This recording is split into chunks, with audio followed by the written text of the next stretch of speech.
कहानी की शुरुआत होती है सन 1962 से, जहां हमें पैसिफिक ओशन के बीचों बीच एक बहुत ही बड़ा शिप दिखाया जाता है, जिसका नाम एंटोनिया गजा है।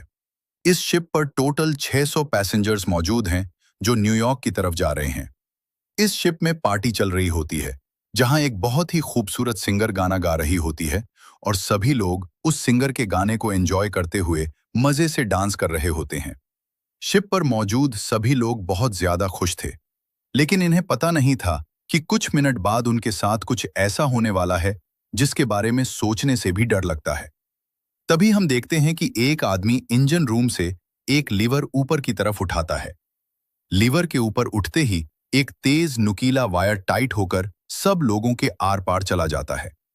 देखते ही देखते सब लोगों के बॉडी के दो टुकड़े होने लगते हैं। ये एक बहुत ही दर्दनाक माहौल था, जहां चारों तरफ खून ही खून फैला हुआ था।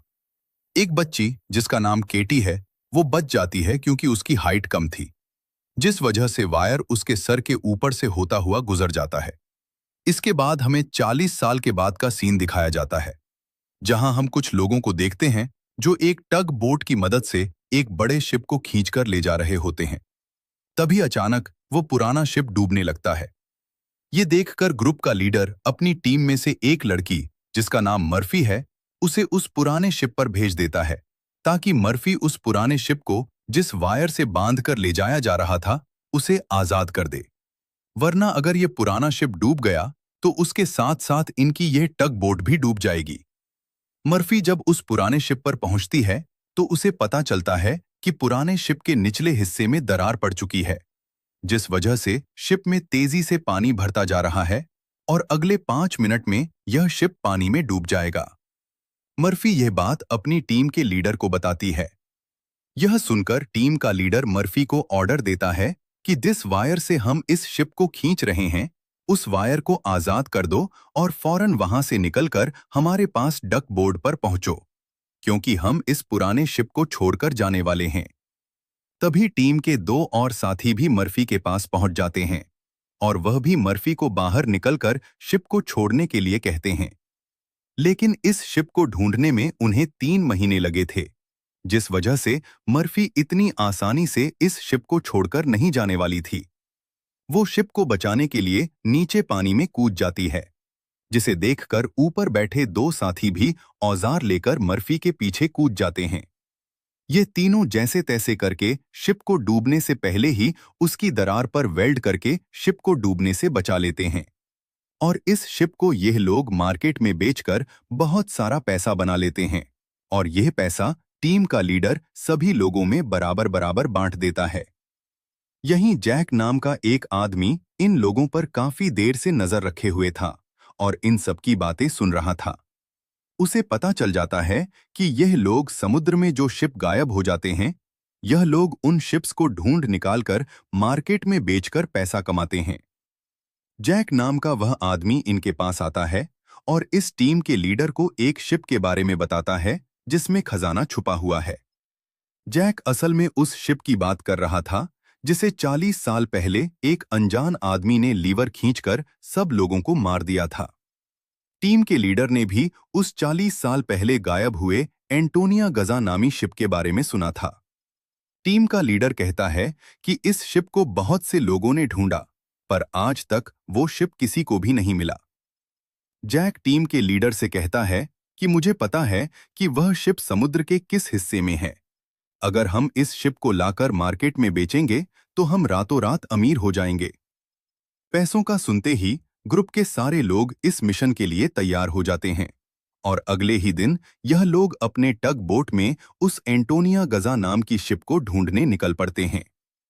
कई दिनों के सफर के बाद यह लोग समुद्र के एक बहुत ही वीरान जगह पर पहुंच जाते हैं, जहां टीम के एक आदमी को किसी शिप के आसपास होने का सिग्नल मिलता है। यह लोग समझ जाते हैं कि वह शिप जो आज से 40 साल पहले खो गया था, वह यहीं कहीं पर है। थोड़ा ही आगे बढ़ने पर इनके सामने एक बहुत ही बड़ा शिप आ जाता है। यह वही शिप है जिसे हमने कहानी की शुरुआत में देखा था और यह शिप पिछले 40 सालों से समुद्र में गायब हो गया था। इस शिप को देखकर यह सभी लोग बहुत ज्यादा खुश हो जाते हैं और उन्हें लगता है कि इस शिप को बेचकर यह लोग मालामाल हो जाएंगे।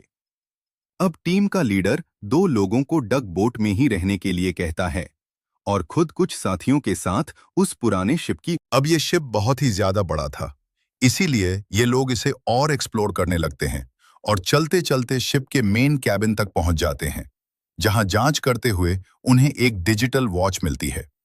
ये देखकर ये लोग कंफ्यूज्ड हो जाते हैं, क्योंकि आज से 40 साल पहले इस तरह की डिजिटल वॉच नहीं हुआ करती थी। और इस वॉच को देखकर ये लोग समझ जाते हैं कि जरूर हमसे पहले भी यहाँ कुछ लोग आ चुके हैं। इसके बाद ये सब वापस अपने टग बोर्ड पर आते हैं और टीम का लीडर डिसाइड करता है कि अगले दिन हम इस शिप को टग बोर्ड से बांध कर ले जाएंगे। अगली सुबह उन्हें पता चलता है कि शिप में एक बहुत बड़ा होल है, जिसकी वजह से धीरे धीरे शिप पानी में डूब रहा है। टीम का लीडर कहता है कि इस हालत में शिप को टग बोर्ड से बांध कर ले जाना नामुमकिन है, क्योंकि शिप में ढेर सारा पानी जमा हो चुका है। पानी की वजह से शिप का वजन कई गुना बढ़ चुका है। इसीलिए इस पुराने शिप को टग बोर्ड से बांध कर ले जाना एक बेवकूफी होगी। अब ये लोग डिसाइड करते हैं कि पहले हम शिप के होल को वेल्ड करके बंद करेंगे और फिर शिप के अंदर मौजूद सारा पानी निकालकर इसे टग बोर्ड से बांध कर ले जाएंगे। कैप्टन की बात सबको ठीक लगती है, जिसके बाद ये सभी अपने अपने काम पर लग जाते हैं।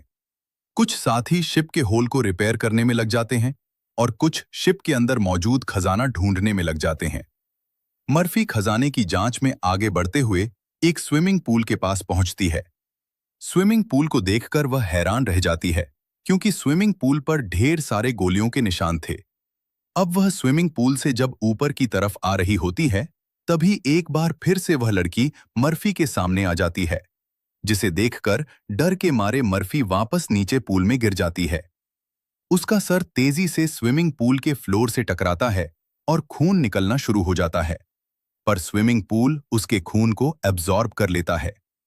मर्फी एक बार फिर से जब ऊपर देखती है तो वह लड़की वहां नहीं थी और अब वहां पर जैक होता है।